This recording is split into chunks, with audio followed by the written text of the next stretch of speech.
はい、皆さんこんにちは。竹田4代目です。さてですね、先日山ぶどうの持ち手の修理のお話をしたと思うんですが、じゃんとこのようにですね、綺麗に修理が出来上がってきています。使い込んだこの山ぶどうの色目で、今回新しくつけた山ぶどうの色目、これ見比べてもらったらもう一目瞭然、これだけね色目が違うっていうのがねよく分かっていただけるんじゃないかなというふうに思います。竹細工にしろ、そしたこの山ぶどうにしろ、こういうふうにですね手直ししながら長くお使いいただける、これが自然素材の良さです。まさにこう新品同様に綺麗に出来上がりましたので、20年30年50年と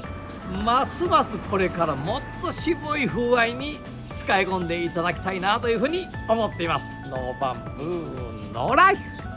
最後まで動画をご覧いただいてありがとうございます。グッドボタン、チャンネル登録よろしくお願いいたします。